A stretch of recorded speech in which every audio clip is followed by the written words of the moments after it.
Hello there, ladies and gentlemen, and welcome back to the Fermi Paradox. We're playing through a brand new series here, and we've got our three brand new tribes, the Yerburi Dog Assemblies, the Maru tribes, and the Dorloth Faults. So I think we're going to jump back into the Dorloths here real quick and see where they're going. They've learned to huddle and hug with each other, so let's go ahead and see where they grow. Let's see here. Let's go with a question mark.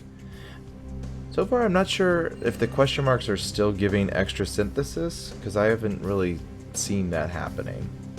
It's a little weird. Let's see here. Let's go ahead and go for Utopia.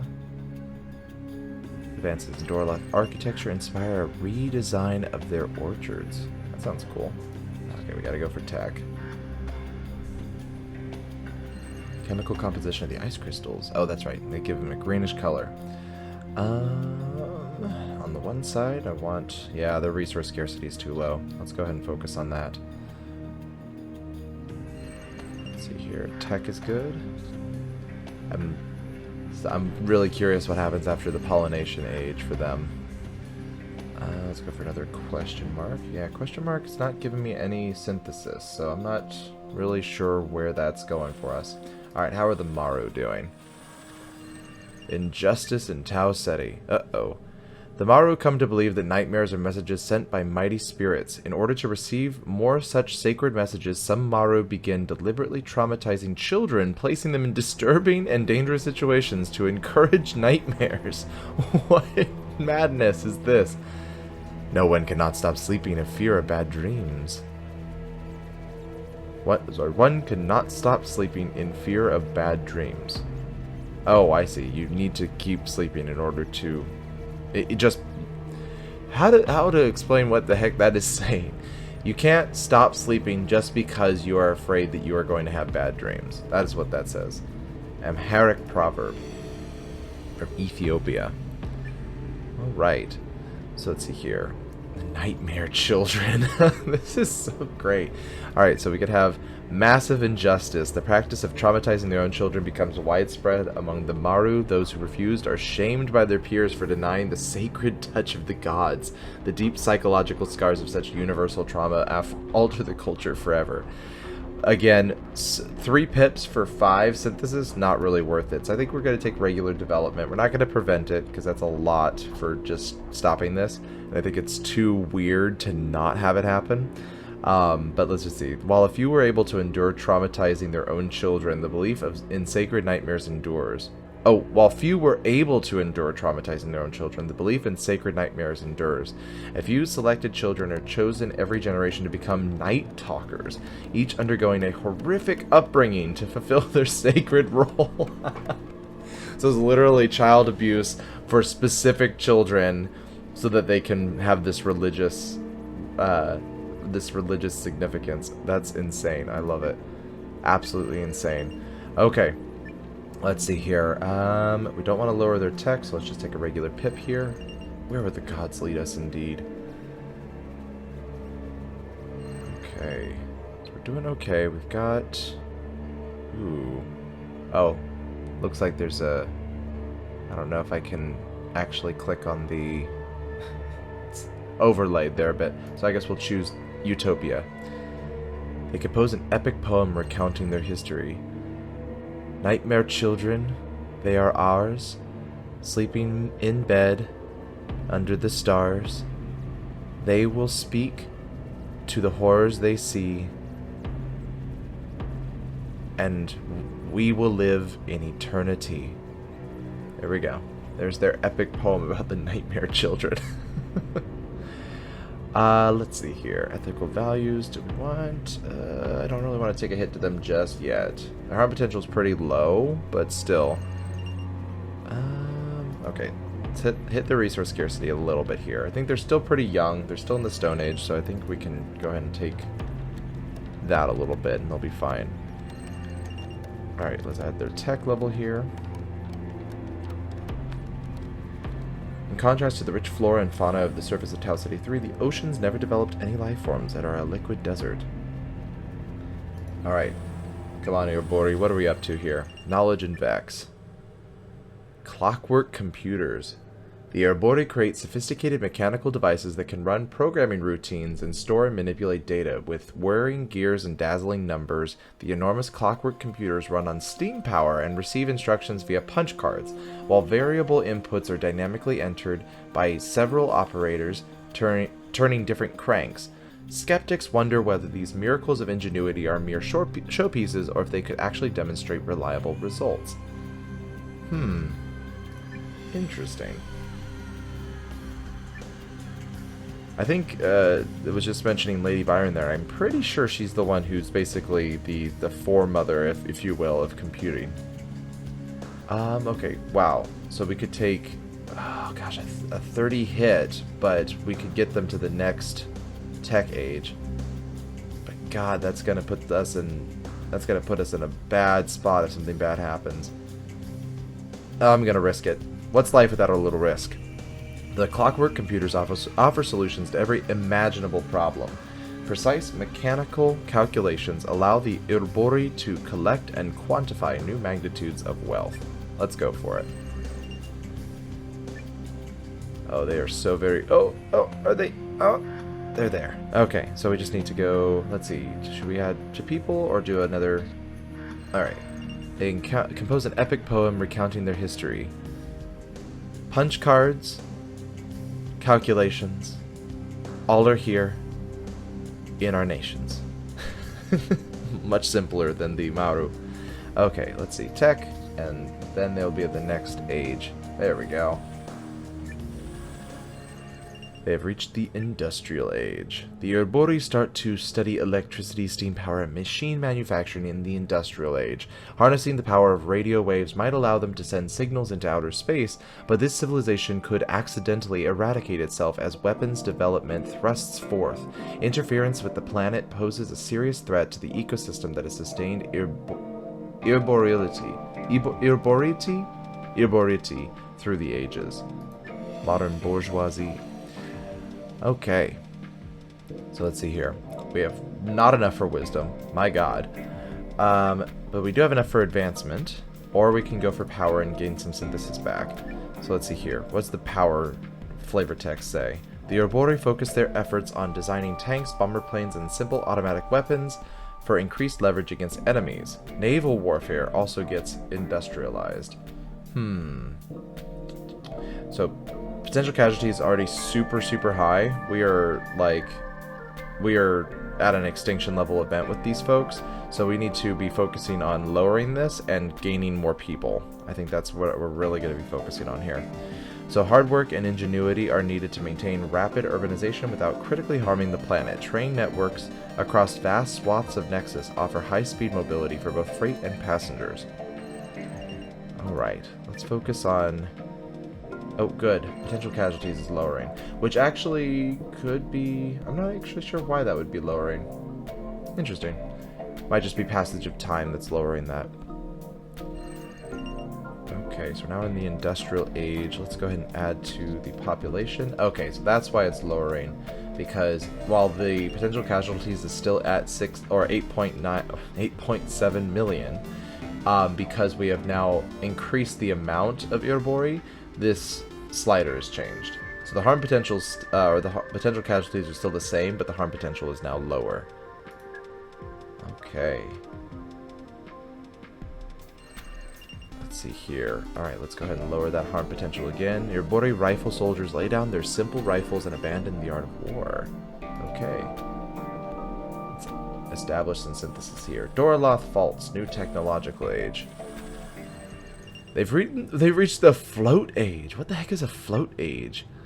Great floating islands of ocean flora allow the Doraloth to reach all corners of Rigel 7. These living rafts provide nutrients and stability for long voyages, and the largest serving almost as floating cities. Legends tell of a time when we crossed the great oceans of our birth planet on a bed of softest algae. I take comfort when I imagine such a thing, dreaming of the gentle swaying as the warm sun fills me with life. Alright, so we don't have enough for wisdom. Should we go for advancement or power? Well, Guess we'll have to look at the flavor text. For power, we're actually okay. We can, for 2 pips, we could take 10 synthesis. That would be good. And advancement always is helpful. The Dorloth use the Great Floating Islands to colonize empty lands across the planet. Soon, new orchards are sprouting up everywhere. War barges are constructed to maintain control of the all-important waterways. The first incendiary bombs were invented. Oh my god. Yeah, deadly weapon on land or sea. Yeah, it's deadly weapon to... I mean, I suppose... I'm like, oh my gosh, that would be so awful for plants. But I'm like, oh, also, a firebomb is not great for humans either. So, I mean, let's be honest. So, let's go ahead and go with the power. And so they're all using their fire bombs on each other. We could take a hit here. We could take a hit to our dystopia. But we'll gain 10 synthesis and kind of build that out again. The Dorloth can now journey to the farthest reaches of Rigel 7. Alright, how are the Maru doing? Growth in Tau Ceti. At the confluence of the 3 rivers, the Maru find an uninhabited valley with plenty of luscious food and without any competition or predators. They can settle and grow in peace here. Aww. Aww. Dear Littlefoot, do you remember the way to the Great Valley? Follow the bright circle past the great rock that looks like a long neck, and past the mountains that burn. I'll be in your heart, Littlefoot. Let your heart guide you. God damn you, you guys, you're gonna make me cry while I'm freaking playing... No. No. Not fair. No fair. Garden of Eden. My god. Okay, well, nice side of this is for 0 synthesis we can increase the population, which at this level seems okay. Resource scarcity is a little dicey if we increase the population by that much, but I'm willing to risk it. The valley will feed the Maru for generations, and they can find many more valleys like this on Tau Ceti 3. Let's go and go for that one. That option. Best option. Alright. The Maru flourished in the verdant garden valleys of Tau Ceti 3. Their tribes lived as one with nature and sowed their seeds as generously as the paradisical fruits bursting to life around them. Alright, so I guess let's go ahead and just take a regular pip there. Yeah, let's go ahead and focus on getting them more resources for their increased population. Tech level. Really curious where they go from here. Will enemies from the beyond conquer our world? Only time will tell. Let's take a little hit to the harm potential there. Let's see here. Let's take a regular pip. Do the spirits look on to us with kindness? I don't know why all the species suddenly sound the same. Where will the gods lead us? No, it doesn't really fix... I don't know. With the big incisors, maybe where will the gods lead us? That kind of works. Alright, Erebori Dog Nations. Vex is sending signals into space. Alright, they're a little bit ahead of their time. So let's see. They test the capacity for new radio technology, unaware that some of those cryptic radio waves may reach faraway alien civilizations in the future. So this is unintentional contact. So,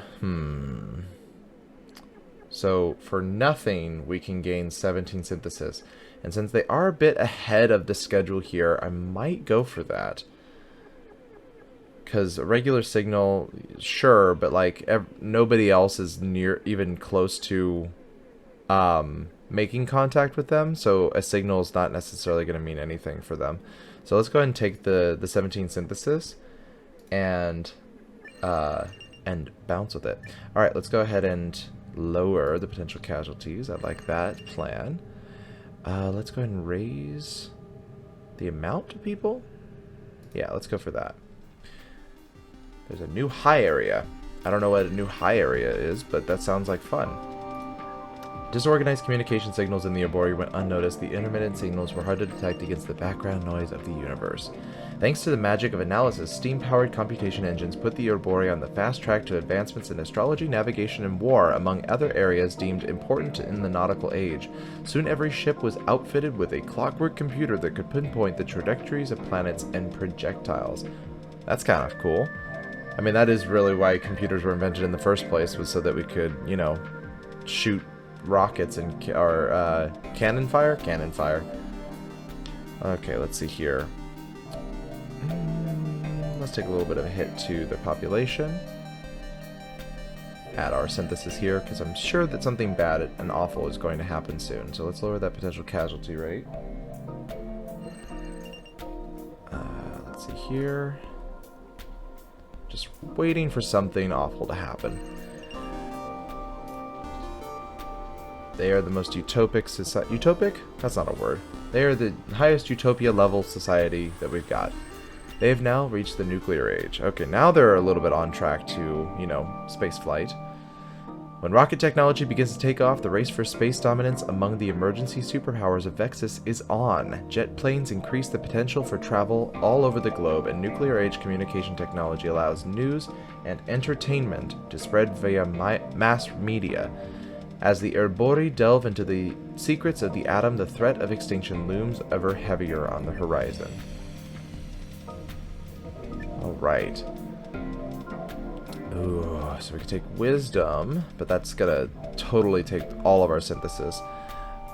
Do we take advancement or power? Again, I don't think we could take power because our potential casualties, we're just trying to get those under control here. So I think we're going to go for advancement. The Erbori could achieve the dream of space travel in this age. With superhighways now connecting most cities, it might also be a good time to start thinking about reducing fossil fuel consumption. That would be a great idea. Maybe we should start that before the whole Earth is covered in fires and earthquakes and well, I mean, earthquakes aren't really caused by that, but still. Tornadoes. The Erbori maintain populous high areas with large-scale energy production methods. Alright, how are the Dorloths doing? Yikes, not good. Exported diseases. As explorers return from distant regions in Frigel 7, deadly viruses start to spread at every port. With long viral incubation times, speedy trade ships become unwitting plague bearers, causing widespread outbreaks in every major Dorloth city. Father abandoned child, wife, husband, one brother, another, for this illness seemed to strike through the breath and sight, and so they died, and none could be found to bury the dead for money or friendship. Eesh. Sounds awful. Okay. So.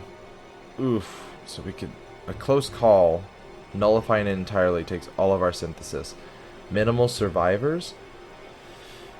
I don't know if I want to do that, though, because that's going to take a hit to our tech as well.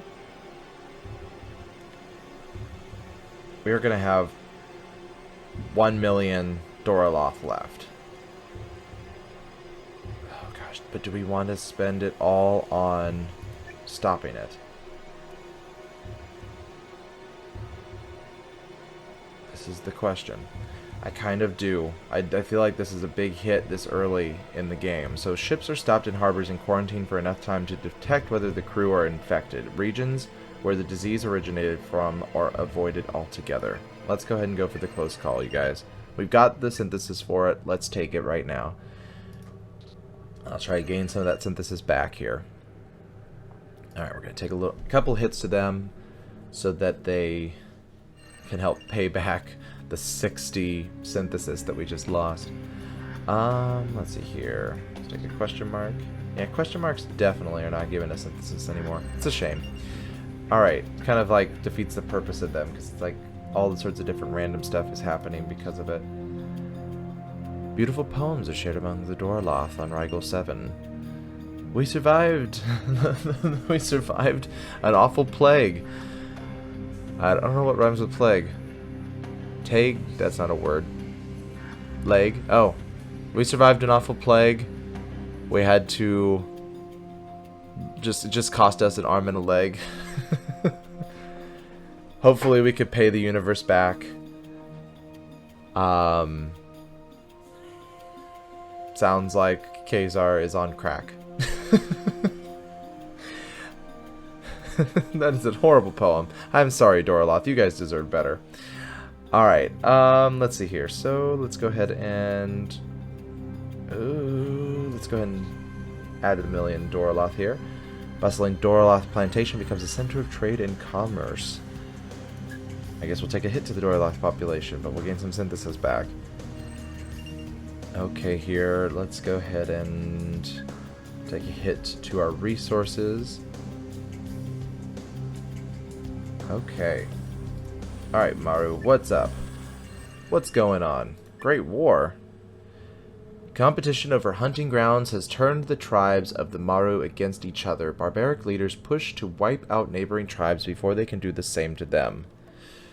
Homo homini lupus est. Man is wolf to man. Interesting. So we can't afford peace. A total war seems like such a high bar for so little synthesis. Because we're going to lose 22 million? That's not too bad, but again, we're going to be losing people and resources, and our dystopia is going to grow, and our potential casualties are going to grow. So I think we're just going to go for regular conflict. The voices calling for violence get their wish, and the ensuing battle cost many lives among the Maru. Let's go for that. Let's increase their tech level. A work of remarkable wise person is widely circulated among the Maru. Let's take a hit to their overall amount of people here. So it's an interesting balance we've got to play between the amount of people, the amount of resources, and the amount of harm potential, because we want enough people so the harm potential is low, but then also the more people we have, the more resources are getting consumed. So we have to really kind of play it out. Alright, they're in a new technological age, the Bronze Age. Wonderful. Start wearing some awesome armor, you guys. Oh, that's even better. Oh my gosh, I love that. Looks like a traveling salesman. I love the pouches. Oh, that's so cool. I think maybe we'll take wisdom because it's free. Because it's going to be utopia. Yeah, let's take wisdom. The Maru apply their newfound knowledge and communication skills to societal improvements in the budding disciplines of medicine, law, and philosophy. Well, that's good. Get out of the war stuff and get into philosophy. The Maru can now build stable settlements on Tau Ceti 3 and sustain them with agriculture. The highest mountains on Tau Ceti 3 are so tall that their peaks reach vacuum space. That's insane. That is absolutely insane. The work of a remarkable sage is widely circulated among the Maru. The ancestors of the Maru were brutal war chieftains. Domination of the weak by the strong was an accepted cultural paradigm by this civilization. Okay. Alright, how are the Urobori holding up? They're building spaceships! Heck yes! I don't know if we have enough money for it though, that's gonna suck. Fearing nuclear confrontation between hostile factions on Vexus, the Urobori construct a spaceship prototype to send their best and brightest to the stars. The preservation of the species may depend on the crew of the Ark ship. Interesting. It's kind of one of those things where it's like, we definitely want to send this off because we have no idea if there's going to be something worse that happens on the planet for no reason. Alright, I think we're going to go for regular development. Obviously we can't do the epic project with 3 different ships. So one Ark ship is completed, and the crew begins a centuries-long flight toward the Sirius system, with those on board hoping for a better and safer future. So not heading towards anything that we already have existing, but heading towards a new star system. What is this spacesuit? This is so cool. Look at them. Look at how cool they look. Oh, I love that. It actually like completely changes the look for them. It's really interesting. Alright, so we're now on the Ark ship. And look, it literally looks like a nuclear bomb. That's really weird. Looks like Big Man that was dropped during World War II. Big Man? Big guy? Gosh, I'm gonna be eating my words if I've got the name of the atomic bomb incorrect. The Urobori Ark ship begins its journey from Vex to the Sirius system. Let's see here. I'm just gonna take regular synthesis here. Okay. I think we'll go for tech level. Okay. So let's see here. I don't want to take a hit to the tech though, so we're just going to go a question mark there. Okay. This journey may be the noblest Urobori endeavor of all time. A brilliant rocket scientist's findings are a topic of discussion among the crew. Interesting. Do we take a hit to ethical values, or do we... I think I might. Just take a little hit to that. And add some synthesis here. Internal crew conflicts cause unrest and hopelessness among the Erebori Ark ship crew. Alright, how is the Maru doing?